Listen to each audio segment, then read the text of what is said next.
I know I've talked about side effect a couple times, and I wanted to show you exactly what's happening behind the scenes. Number one, remember that Scheme is not a pure functional programming language. It still has variables if you really needed to, but also we have to define, which is really creating an object, all of the functions that we have. We can also think of it as creating a built-in object.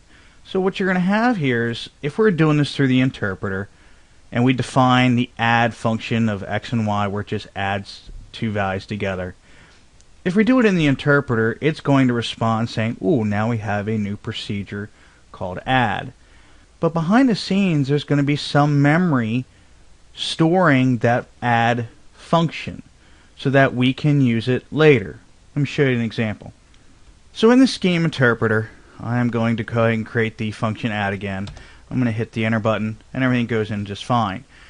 If I want to use it later on, just pretend I've done a couple of lines here, I can still use it over again. So I'm going to do a print and then add 4 and 5 here and hit enter, and there's my 9. So again, the function add, which is, you can think of it as an object, is still stored behind the scenes, so I can use it later on. Just to confirm, in the interpreter I typed up add, and notice it says it's a procedure. So remember that a side effect really is just the values being stored, or some functions being stored in the memory portion.